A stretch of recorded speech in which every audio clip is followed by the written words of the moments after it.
Hello, and today is a video about recent updates for AI, generative AI, large language models.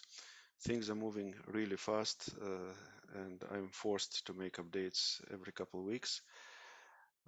So this is about me, named Lev Selector, and I was in technology and data science, machine learning, AI for a long time, and you can easily find me. Uh, First update about Facebook or Meta model called Llama version 2, and it's a huge improvement. It become very close to ChatGPT 3. It comes with 7 billion parameters, 13 billion parameters, or 70 billion parameters, different sizes. Of course, the bigger the model, the better. And it is on Hugging Face. It's everywhere. They made a deal with Microsoft, and of course, it's on Microsoft Azure. What's interesting is that it's open source, unless you have 700 million monthly active users. So for Microsoft, it's probably they have to pay a license fee, but for small businesses, for individuals, it's absolutely free. You can download, use it, and because it's open source, you can modify it. So these are some links. There is some results of benchmarks.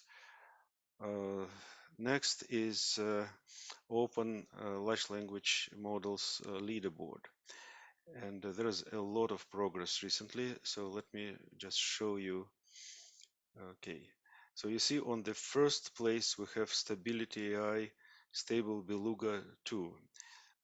It is renamed. It was Free Willy, Free Willy 2, but they renamed it. I don't know why. Free Willy used to be a movie um, about a killer wave, so maybe it's some copyright issue. But anyway, this is the best, and you see all the first positions. So this is Meta Llama version 2 original, and average accuracy 67. And then there are some improvements by other independent groups or individuals downloading and modifying the model, making it better. They're all open source, you can use it. So Stable Beluga 2 is the best at the moment. And by the way, just to show you how many models, like there's a lot, right? Okay, so first position is Stable Beluga 2. It is based on Llama version 2 70 billion parameter model, fine-tuned with Orca style dataset.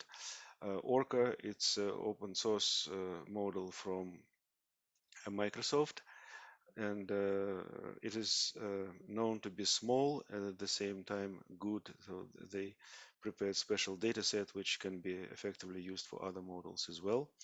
The previous leader, Falcon 40B, made by in Arabic Emirates, released in May.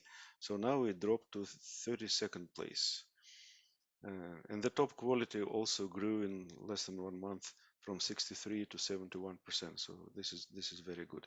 So this is the picture of Free Willy 2 with Imad Mastak, who is the CEO of Stability.ai, and now they renamed it and they changed the picture, so it's Stable Beluga. Okay, ChatGPT 4 was downgraded or not, what happened, or made safer, or recently upgraded. So starting in May, people started to notice that the model become more stupid and forgetful, and they were complaining because they were paying money, and some people even canceled their paid plus service from OpenAI. Um, and it looks like the reason why it was getting worse was because they were adding features to make it more safe, and this was causing the problem. There's also even a paper like from Berkeley where, like this is the abstract of this paper. um, they were following how the behavior of the model was changing over time.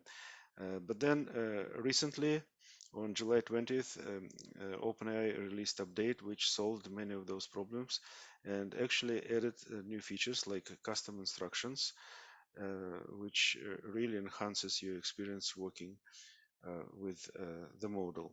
So you can set your own preferences, your requirement, the way it's supposed to answer the questions. So it's very interesting. Stability AI released the Stable Diffusion model version 1.0. So this is the highest quality model, and it is on the same level as Midjourney or even better. So this is the functional diagram, how it works. So you have first you create an image of a low resolution, and then you refine to make a high resolution output, and these are examples of the outputs. Um, yeah, and it has a 3.5 billion parameter base model and 6.6 billion parameter refiner. Okay, LangChain examples. So LangChain is a framework people use mostly from Python to work with large language models and vector databases. And there are two courses on Coursera, and one of them is actually on YouTube as a playlist, about 1.5 hours total, so you can just watch it.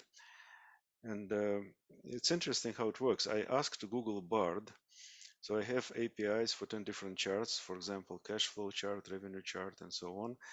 It can accept parameters and give me example of Python code using LangChain that will convert text from natural language prompt into execution of one of these API functions with parameters value provided in the prompt.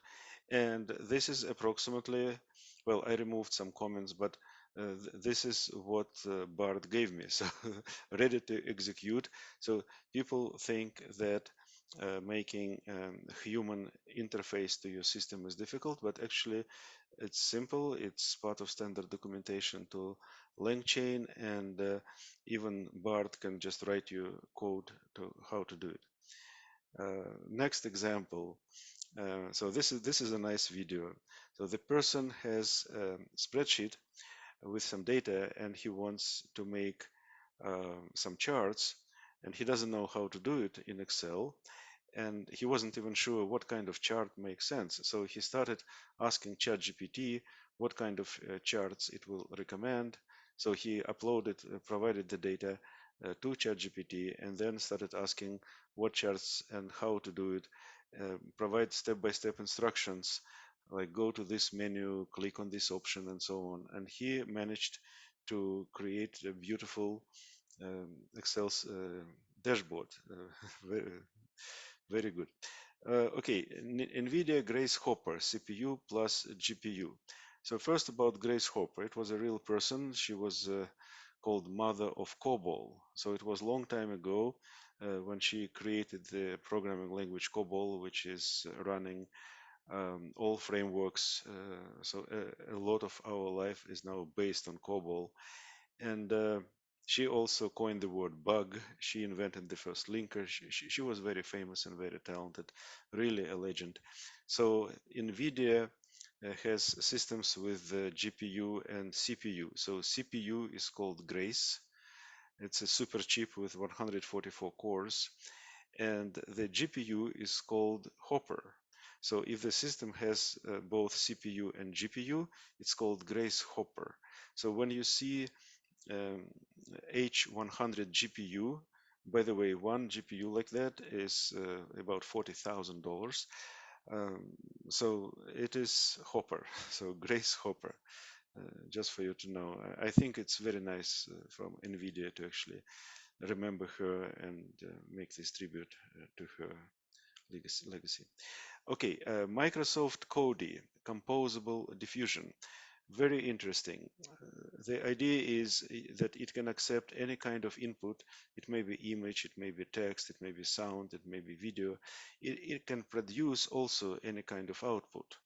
So it's multimodal, like in true sense of the word, both input and output. Meta Chameleon. So it's open source, text to image. And well, I haven't seen it actually working, but It looks like it's high quality and well, important that it's open source. Apple comes into game and they creating their version like Apple GPT and well, their executives still haven't decided exactly what they will release to consumers, but just nice to know that they're working in the same direction. Text to video. Well, the uh, model scope from Google AI, the Google Runway, that's mostly what everybody uses, and text to video zero. Okay, so there are several options, and if you go to this website, and this is the platform where you create and publish your videos, so uh, text to video becomes a reality. The Google Runway Generation 2 allows anyone to create full videos from text. And again, it's trained on pairs of video and description, similar how Stable Diffusion is trained on pairs of image description, or how ChatGPT is trained on pairs of question and answer. Like usually those models uh, trained on pairs of data. Okay, Zapier is a very interesting service. It can connect many different things. It supports over 4,000 applications and it can automate just about any task or workflow. So these are some examples. There are a lot of examples. Many people are using it. Um, but it's nice to know that this service exists. Okay, Google Medical Chatbot. Well, Google Med PAM 2, it can do diagnostics. It is actually being tested at Mayo Clinic. It's a big non-profit medical center. So we'll see. It's capable of answering questions and summarizing documents, large volume of documents and data, creating reminders and so on. It may be very useful in developing countries where medical service is scarce. So it's actually a great tool. Warm GPT, poison GPT. Okay, this is where it becomes bad. People creating malicious large language models or ways to take a good model and make it bad, kind of like a virus and make it spread. Uh, so just for you to know that this thing exists. Um, Microsoft Type Chat. Well, think of LangChain, which people use in Python, but re-implemented partially in TypeScript. So TypeScript, it's a JavaScript, well, improved JavaScript. You can install it, npm install type chat, and then use it. So it can generate responses in human language or in a structured JSON. You can provide a response schema, so for JSON. The prompt is a natural language question or instruction, and the response may be schema, well, depending on the schema you provide. Okay, next, Google Gemini.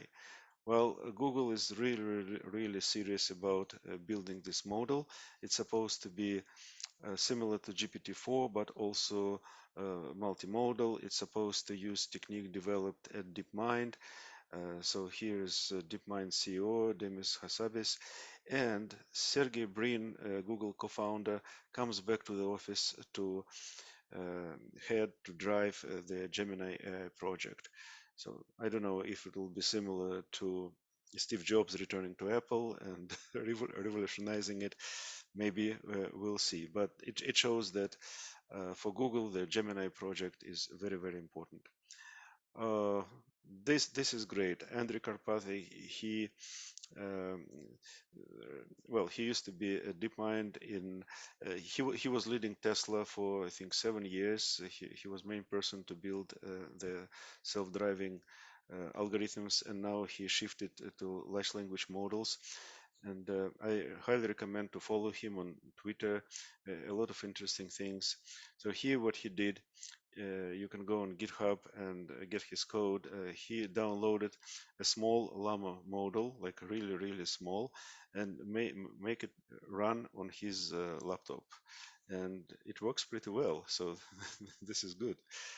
Like you can try it. Bard working with images.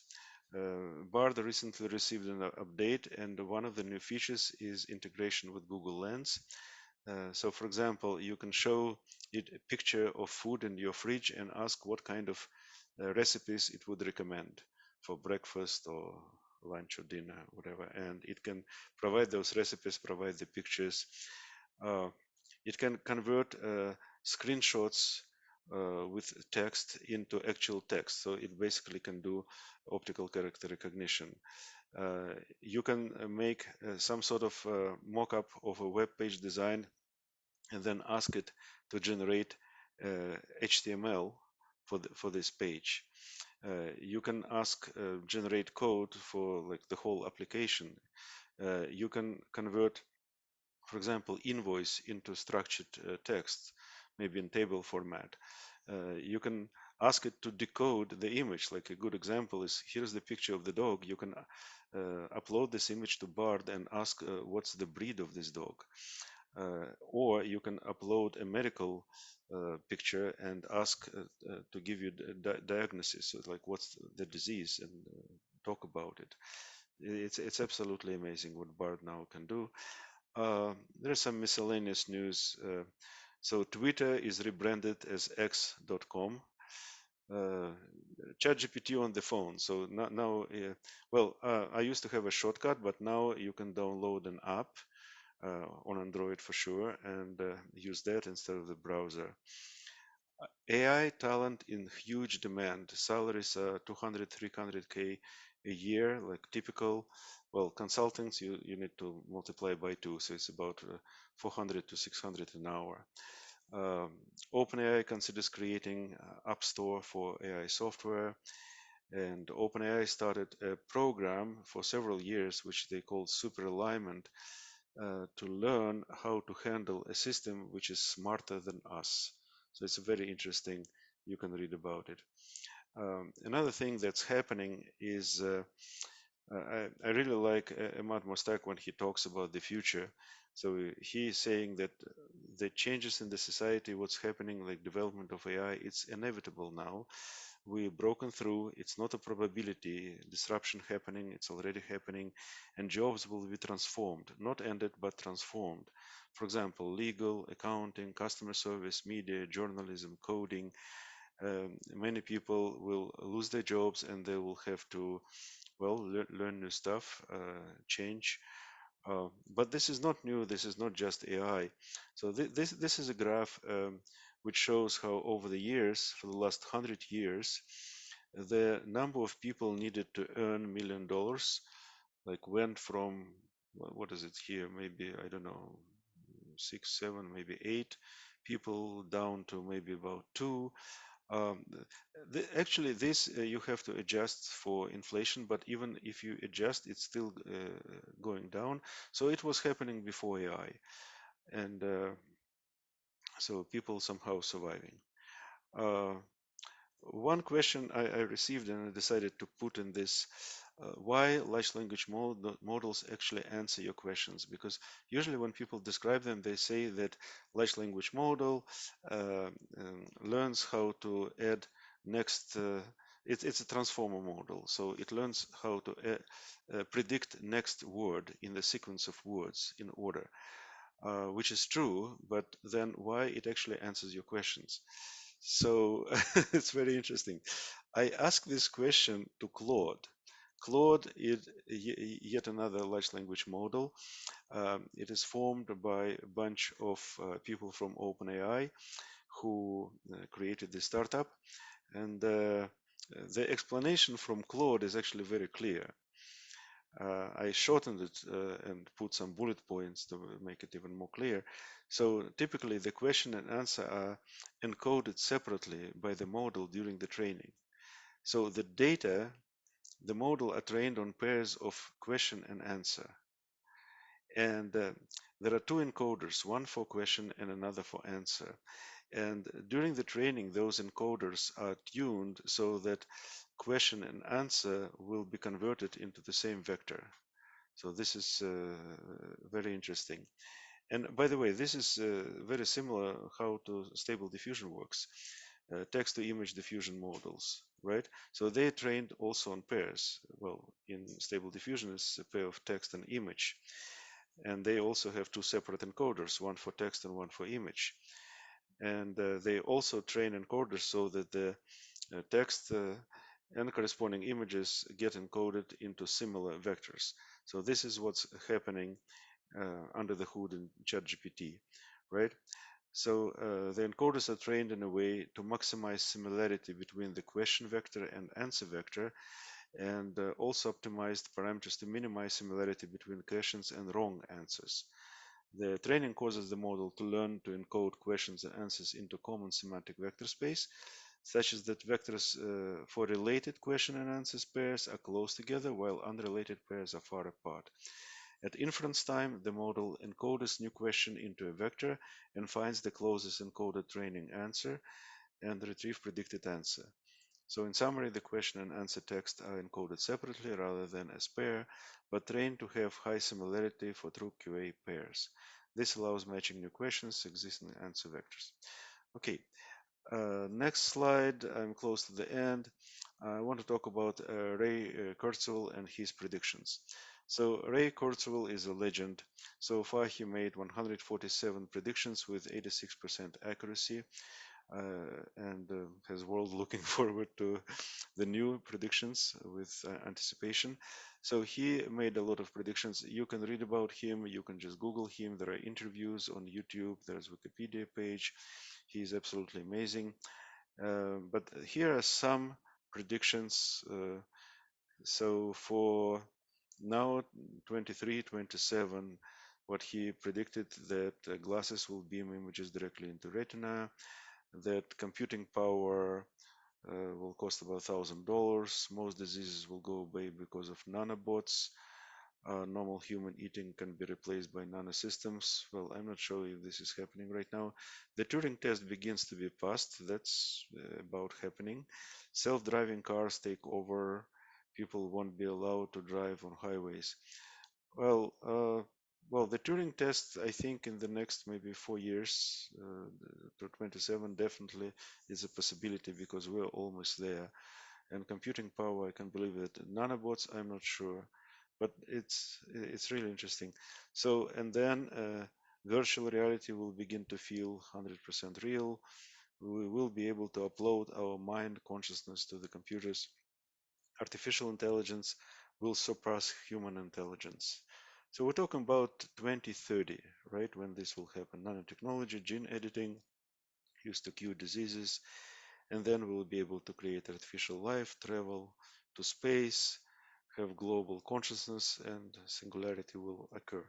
Well, on this optimistic note, I will finish this presentation. It's absolutely amazing.